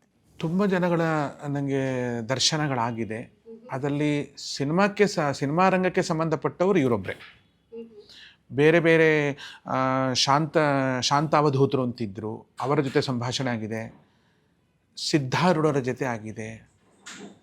ಶ್ರೀ ರಾಘವೇಂದ್ರ ಸ್ವಾಮಿಗಳವರ ಜೊತೆ ಆಗಿದೆ. ಅವರ ಅಂದ್ರೆ ಆ ಆತ್ಮದ ಜೊತೆ ನೀವು ಚೈತನ್ಯ ಜೊತೆ ಮಾತನಾಡಿದ್ದೀರಿ? ಹೌದು ಮಾತಾಡಿದ್ದೀನಮ್ಮ. ಅದರಲ್ಲಿ ಏನು ಕಿಂಚಿತ್ತೂ ಅನುಮಾನ ಇಲ್ಲ, ಸಂಶಯವೂ ಇಲ್ಲ ನನಗೆ. ಆದರೆ ಅವ್ರು ಏನು ನನಗೆ ಗೈಡ್ ಮಾಡಿದ್ದಾರೆ ಅದು ನಡೆದಿದೆ. ಇವತ್ತಿಗೂ ನಾನು ಅಂಥ ಅದೃಶ್ಯ ಲೋಕಗಳಲ್ಲಿ ಅನೇಕ ಆತ್ಮಗಳ ಜೊತೆ, ನೀವು ಆತ್ಮ ಅಂತೀರಾ, ನಾನು ಅದಕ್ಕೆ ಕಾರಣ ಶರೀರ ಅಂತೀನಿ. ಆತ್ಮಗಳನ್ನು ಯಾರು ನೋಡ್ಲಿಕ್ಕೆ ಆಗೋಲ್ಲ, ಆತ್ಮ ಅಂತ ನಾನು ಒಪ್ಕೊಳ್ಳಲ್ಲ. ಯಾಕಂದರೆ ಆತ್ಮಕ್ಕೆ ಈಗ ನಾವು ನೋಡ್ತಿರೋ ರೂಪದಲ್ಲಿ ರಾಜ್ಕುಮಾರ್ ಅವರೇ ಕಾಣ್ತಾ ಇರೋದು. ಅದು ಮೂಲ ಆತ್ಮ ಅವ್ರದ್ದು ಯಾವ ರೂಪ ಅನ್ನೋದು ಯಾವ ರೂಪ ಇಲ್ಲ ಅಂತ ವೇದ ಹೇಳ್ತಾ ಇರೋದ್ರಿಂದ ಆ ಮೂಲ ತತ್ವವನ್ನು ನಾವು ನೋಡೋಕ್ಕಾಗಲ್ಲ. ನಾವು ನೋಡ್ತಾ ಇರೋದು ಅವರ ಸ್ಥೂಲ ಶರೀರದ ಮತ್ತೊಂದು ಕಾರಣ ಶರೀರವನ್ನು ನೋಡ್ತಾ ಇರೋದ್ರಿಂದ ಅದು ಆತ್ಮ ಅಂತ ನಾನು ಹೇಳ್ಕೊಳ್ಳಿಕ್ಕೆ ಒಪ್ಕೊಳ್ಳಲ್ಲ. ಈಗ ನೀವು ಅಧ್ಯಾತ್ಮದಲ್ಲಿದ್ದೀರಿ, ಧರ್ಮ ಸಾಧನೆ ಮಾಡಿದ್ದೀರಿ, ಸಾಕಷ್ಟು ಬೇರೆ ಬೇರೆ ಸಾಧನೆಗಳನ್ನು ಮಾಡಿದ್ದೀರಿ, ನಿಮಗಿದು ಸಾಧ್ಯವಾಗುತ್ತೆ. ಆದರೆ ಒಬ್ಬ ಸಾಮಾನ್ಯ ಮನುಷ್ಯ ಇಷ್ಟೆಲ್ಲ ಒಂದು ಶಕ್ತಿಗಳನ್ನು ಸಾಧನೆಗಳನ್ನು ಮಾಡಿ ಇದನ್ನು ಕಂಡುಕೊಳ್ಳಿಕ್ಕೆ ಸಾಧ್ಯವಾಗುತ್ತಾ ಮಾತಾಜಿ? ಖಂಡಿತ ಸಾಧ್ಯ ಆಗತ್ತೆ, ಆದರೆ ಅದಕ್ಕೆ ಕಾನ್ಸಂಟ್ರೇಷನ್ ಬೇಕಾಗತ್ತೆ. ಯಾಕೆಂದರೆ ಈಗ ನಾನು ಡಾಕ್ಟರುಗಳು ಡಿಸೆಕ್ಷನ್ ಮಾಡ್ತಾರೆ, ಅದ್ರಲ್ಲಿ ಏನಿದೆ ಏನು ಬಿಟ್ಟಿದೆ ನಾನು ಹೆಂಗೆ ಒಪ್ಕೊಳ್ಳೋದು ಅಂತಂದಾಗ ಅವ್ನು ಸ್ವಲ್ಪ ಡಾಕ್ಟ್ರು ಓದಬೇಕಾಗತ್ತೆ. ಇಲ್ಲ ಕಡೆ ಪಕ್ಷ ಡಾಕ್ಟ್ರ್ ಆಪ್ರೇಷನ್ ಮಾಡಬೇಕಾದ್ರೆ ಅವ್ನು ಎದುರಿಗೆ ನಿಲ್ಸ್ಕೋಬೇಕಾಗತ್ತೆ. ಅವ್ರಿಗೆ ಎಲ್ಲ ಪಾಠಗಳನ್ನು ಮಾಡಿಬಿಟ್ಟು ಇದು PCMB ಅಷ್ಟು ಪಾಠ ಮಾಡಿ ಅವನಿಗೆ ಜ್ಞಾನ ಕೊಟ್ಟು ಮಾಡೋದು ಒಂದು ಕಡೆ. ಇನ್ನು ಕೆಲವು ನರ್ಸ್ಗಳಿರ್ತಾರೆ, ಕೆಲವು ವಾರ್ಡ್ ಬಾಯ್ಗಳಿರ್ತಾರೆ, ಅವರು ಡಾಕ್ಟ್ರಿಗಿಂತ ಚೆನ್ನಾಗಿ ತಿಳ್ಕೊಂಡಿರ್ತಾರೆ. ಯಾಕಂದ್ರೆ ಇದು ಸಾಧನೆ ಹೊರತು ಮ್ಯಾಜಿಕ್ ಅಲ್ಲ ಸಾಧನೆನೇ. ಎಸ್, ಜಗತ್ತಿನ ದೃಷ್ಟಿಯಿಂದ, ದೇಶದ ದೃಷ್ಟಿಯಿಂದ, ಜೊತೆಗೆ ಮುಖ್ಯವಾಗಿ ಈಗ ಚರ್ಚೆ ಆಗ್ತಿರುವಂಥ ಬಿಸಿ ಬಿಸಿ ಸುದ್ದಿ ರಾಜಕಾರಣದ ಬಗ್ಗೆ, ಜೊತೆಗೆ ಸಾಕಷ್ಟು ವಿಚಾರಗಳನ್ನು ಮುಕ್ತವಾಗಿ ನಮ್ಮ ಜೊತೆ ಮಾತನಾಡಿದ್ದೀರಾ ಮಾತಾಜಿ. ಭವಿಷ್ಯವನ್ನು ನುಡಿದಿದ್ದೀರಾ. ಅಶ್ವವೇಗ ಸ್ಟುಡಿಯೋಗೆ ಬಂದು ಇಷ್ಟು ಒಂದು ಅದ್ಭುತವಾದ ಚರ್ಚೆಯಲ್ಲಿ ಭಾಗವಹಿಸಿದ್ದಕ್ಕೆ ಧನ್ಯವಾದಗಳು. ವೀಕ್ಷಕರೇ, ಮಾತಾಜಿ ನುಡಿದಂತಹ ಭವಿಷ್ಯ ಇಂದಿಗೂ ಸಂಚಲನವನ್ನು ಉಂಟು ಮಾಡ್ತಾನೆ ಇದೆ. ಈಗೂ ಕೂಡ ಅವರು ಸಾಕಷ್ಟು ವಿಚಾರಗಳ ಬಗ್ಗೆ, ದೇಶದ ವಿಚಾರದ ಬಗ್ಗೆ, ರಾಜ್ಯದ ವಿಚಾರದ ಬಗ್ಗೆ, ಜೊತೆಗೆ ಸಾಕಷ್ಟು ವಿಚಾರದ ಬಗ್ಗೆ ಅವರು ಮಾತನಾಡಿದ್ದಾರೆ ಅಶ್ವವೇಗ ಸ್ಟುಡಿಯೋಲಿ. ಇದಾಗಿತ್ತು ಈ ಹೊತ್ತಿನ ವಿಶೇಷ. ನೋಡ್ತಾ ಇರಿ ಅಶ್ವವೇಗ ನ್ಯೂಸ್. ಇದು ಸತ್ಯಾನ್ವೇಷಣೆಯ ಓಟದಲ್ಲಿ.